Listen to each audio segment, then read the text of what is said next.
Welcome back to Business Talk. I'm Michael Avery, as always, your host. And today we're going to be talking about the business of business continuity. Now, recently I had the pleasure of hosting a truly dynamic gathering, the first of its kind, called the Resilience Exchange in Waterfall. And it's an event that's really dedicated to unpacking what resilience really means for South African businesses in 2025. It wasn't your typical conference. We had leaders from cybersecurity, infrastructure, cloud, agriculture, all in one room, tackling the big, messy challenges of business continuity, of energy stability, and of digital risk. And today I'm joined by the man behind it all, Willem Olivier, CEO of Resilient Innovations, to unpack the event and share some takeaways and talk about why resilience is no longer a box-ticking exercise, but really a strategic edge for business. Willem, great to have you back on. And I must say the feedback I've had since the event has been incredible. So let's just start right at the top. What was the Resilience Exchange all about? And now that the event has taken place, what are your reflections on how it went?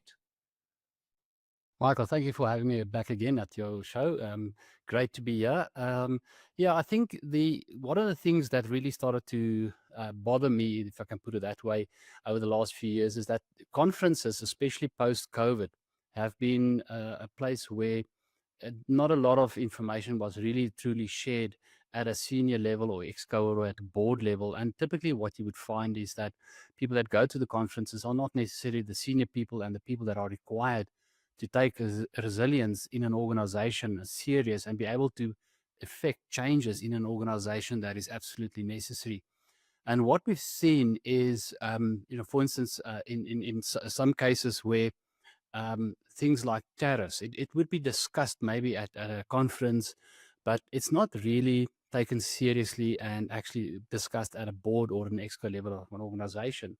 And the idea of the Resilience Exchange was that to get senior level people, C-level people in a room together, talk about topics that are relevant to all of us and topics that cut across the board. And funny enough, there are some of the other things that we'll talk about a little bit later on about why the various different sectors that we've engaged with. And it's actually quite interesting how these things cut across all of our lives. And it's not just one organization that, for instance, delivers food to your house, but the impact of sitting at the back end in terms of logistics and support, that is the stuff that really starts to count. And that's why we started to think about, let's get these senior people together, let's get them around the room, talk about resilience in their organizations, talk about the questions that are sitting at the board, that what must the board do? How do they act these things and how do they implement these things going forward? And that's what I found quite refreshing. When we had C-suite leaders from the likes of Alex Forbes, big listed retirement fund managers. We had the CEO of Cash Converters. We had such a broad mix in the room. For those who weren't in the room, give us a sense of what made this event different as well. I mean, what was the format and the energy like compared to what you see at a traditional industry gathering?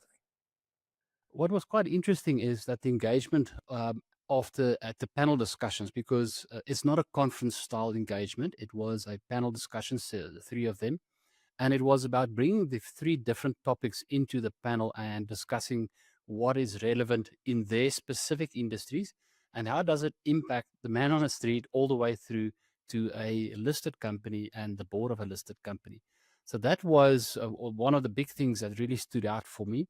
And then also the engagement that came out of the audience was that the networking and the questions that came out was extremely good. And a lot of things were relevant. If, for instance, cybersecurity, and we'll talk about that as well, it's not just cybersecurity, but it's operational technology, which some people just have never even heard of. And the topics are so relevant. Again, let's take supply chain logistics as an example. And so I think the questions that came out, even from an agricultural perspective, was quite significant. And you mentioned agriculture. I think the event brought together leaders from very different industries. That's certainly what struck me when you approached me, from cloud infrastructure to OT, operational technology, IT, and even agriculture. Why was that cross-sector mix so important to you? Yeah, the agriculture was a very interesting one for me as well. I decided to do that because agriculture is quite a topic that is quite close to my heart as well. but it's something that impacts us all on a daily basis, and it impacts us because we need to eat. So that's the first one to start off with. But if you look at the back end of what's happening on a farm level, for instance, in terms of mega farmers and how do they take the crops from the land all the way into the shop where we can consume them. Those things are people don't see it. They just see a shop and they see a nice packaged product in one of the retail chains that you can find anywhere. Now, if you look at the support that where the product comes off the trees or out of the land and is washed, packed, moved across the country or shipped out of the country. Some of them are cold freight. Some of them are monitored by systems that are program logic control devices, PLC devices. And these are typically operational technology devices. And again, it's the interface, the cross cut across the technology industry now, where you monitor these things, where you track these products. And if some of these products, if a refrigerator goes down with 1 degree Celsius and it arrives at the destination Europe, and they review the logs of the temperature sensors, for instance, and the temperatures went out over that period, well, say 24 hours, they scrap the food. They don't even take it. So these are things that a lot of these producers look at, and also for logistically from the strikes this week. We look at the strikes on the airlines at the moment in South Africa specifically. Those things cause delays on freight, and that's the kind of stuff that cuts across the board for all of the organizations. And yes, so agriculture definitely it cuts into the operational technology side, which we'll cover shortly, and then also for us that have to eat on a daily basis. Um, Yeah, and it's so important. We had Omri van Sale on the one panel speaking specifically to the kind of farm level challenges, and it was really refreshing. I was chatting to Adrian Olivier, who's really the brains behind getting the logistics going behind the conference. And as he said, he really spoke very frankly about some of the challenges and some of the impacts like government policy, like expropriation without compensation, are having when it comes to building resilience in our food security. I mean, to your point, this impacts each and every one of us and how we eat. But then to zoom out more broadly and to think when it comes to tariffs, we've learned just recently that our envoy, Msebisi Jonas, has still yet to really be recognized or even get his visa in place. And we're literally days away from that tariff deadline. So very important issues. Do you think, from a cyber risk and an infrastructure perspective, those two, for me, were kind of the golden thread through all of this as well? But when it comes to the resilience in cyber risk and infrastructure, what did you take away from the conversation around these issues, especially in the South African context where things like power, water, and connectivity and politics all intersect? Yes. So what was quite interesting from what Charles van Niekerk mentioned in his topic was that if you have a cyber crime in an organization, people steal your documentation or your files, or they encrypt them and they get paid for, say, a Bitcoin or whatever it is the case may be. The statistics are quite alarming, actually, how many of these things do take place and what happens in terms of the amount of people that do pay these ransomware attacks. But the thing is that it's your information that's taken away. And yes, if you have all of the correct systems in place, you can recover the information and bring it back again. But if we take a step into the operational technology cyber world, it's a very, very different environment. That is the thing that breaks an organization. If you take an Eskom, for instance, if you take down some of the PLC equipment in Eskom, um, or any other major like Quebec, for instance, it's if you cut out that kind of stuff, that means you can break the business completely. So if you look at a mine has a lot of things that work for them all the time, 24/7. Lifts, for instance, it's all program logic control. It's some of these machines that are operating on in this space actually still use Windows 95. And some of it is so old that they've been working for 15, 18 years and they still function. And the thing is that there's special arrangements made with companies like Microsoft to support some of this operational technology. That's the stuff that sits behind monitoring the refrigerators. So if you want to break a business, that's what you do is you take out the operational technology of an organization. That sort of takes that feed through from a agricultural space where you have massive machines doing automated agriculture, where it's just a driver sitting in there in a cockpit for safety's sake, but it's a machine that's doing all the planting and taking the crops off the field. Now, if you break that kind of system and you only have a week or whatever to take the crops off the field, you'll destroy that business eventually if you can bring those machines to a halt. So, operational technology, I think, is going to become far more important in the next few years, especially with AI, and definitely a topic to take note of in the future from a Yeah, cyber perspective. and the big question I was left with is, how do we move from this siloed IT on the one hand, OT on the other hand approach to something that's far more cohesive if we're going to be building a better resilience architecture, because it really came across that the two are still very fragmented and very siloed. So you need to start bringing the two together. And I think you could almost do an event on that alone. It was so interesting. How did the executives and the attendees respond to the format? I've had quite a few comments on LinkedIn recently. Any feedback or stories from the day that really stood out for you? Yeah, it was even on LinkedIn the following day. There was some really great feedback. We did the event here at our auditorium in Waterfall, and it was a very informal setup and informal dress code as well, but also with nice food and all the great stuff around it.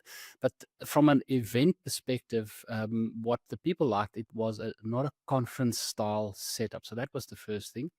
Secondly, it was the engagement that came through via the panel discussions that we had and the questions from the audience and the interactiveness between the audience. And because it was almost real time. So it wasn't somebody standing on a stage presenting and then questions at the end. It became a real time discussion and topic.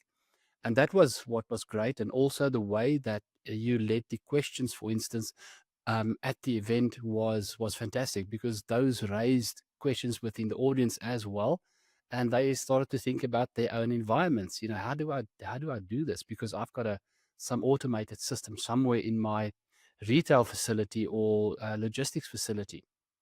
So that it was a very very positive feedback, and that's why we do believe that this format for us works fantastic.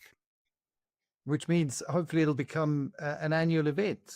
So what can people expect going forward? Is it going to get bigger? Are you going to keep it intimate? Will maybe become a little bit deeper or more focused? How are you thinking of building on this great foundation?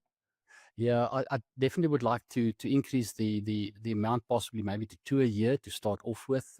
We did say that we only do once a year, but I think maybe we can do every 6 months an event like this.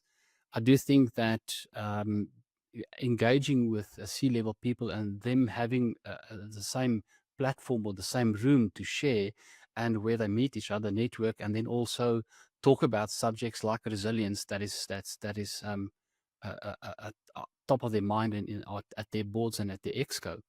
So I definitely think it's something to look at the future and also to build on that on the podcast, because what we would like to do is to take, for instance, somebody like a Shawl or Equinix, for instance, in terms of the global exchange that we've now been connected to. Uh, that is something that we would like to take further and do individual podcasts on as well. And maybe just to come back to Equinix in terms of the global exchange, because our partnership with Equinix is data centers are data centers in my mind, and you can find them, um, many of them in high quality data centers. It's all about price and services associated with it. But what was very interesting was that with the Equinix one is it's a global exchange, meaning that it's a global internet connected world. So they've got over 260 data centers worldwide. If we need a connectivity from here to Chicago or to Sydney, Australia, wherever, in Singapore, it's literally a patch that takes place at Equinix for us, and we are connected straight through into Equinix in Sydney or in Chicago or Los Angeles. And that's the kind of thing that sort of also brought the topics together with connectivity, because all of these things that we talk about, operational technology, agriculture, it all requires technology to telecommunications to make it work and to communicate each other and communicate with a resilience frame of mind from a connectivity perspective. So some interesting things that have come out of the event, and we look forward to building on that. It was great to meet Sandile Dube of Equinex, and a really exciting development, having really only officially come to market around the middle of last year, to have this global connectivity plugged into what resilience is all about and what you at RI are doing. And it's very much like the arteries of business now. You can't operate if one of those arteries are severed. And I just think, if anything, COVID proved that to us. Lastly, for business leaders listening who may not have attended, what message would you leave with them about resilience in South Africa today? Well, I think the first one that comes to my mind is that, yes, you still do have to have a disaster recovery plan, a business continuity plan, a crisis management plan, but that's all associated with day-to-day stuff, and dealing with how to continue your business if you have a severe disruption. The thing is that building resilience in your organization is something that's got to cut across the organization. You got to look at all the sectors that are supporting you. And yes, we do look at that from a BCM perspective, but look at the dangers that they have in their lives and what is the impact on your life. And things like, for instance, these tariffs that have taken place.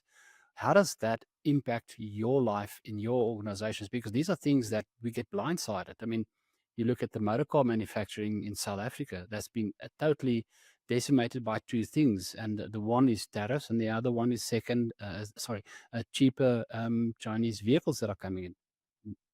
That's the kind of thing. So how does that impact your organization? I think maybe for a vehicle rental company like these Avises or Europe Car, whatever you want to call them, is that's maybe good for them because they now have cheaper cars that can provide their product at a better rate.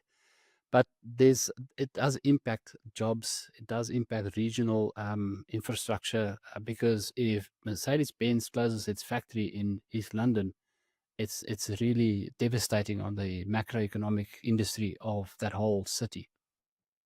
Yeah. And I think it just shows you how interconnected all of this can become and why resilience isn't ever just a one factor conversation. Yes. It's about how increasingly interconnected and complex our world is becoming. So, Willem, thank you very much for your time. Great sharing your insights into the inaugural Resilience Exchange, and looking forward to the next one. Thank you very much, Michael. I look forward to the next one as well.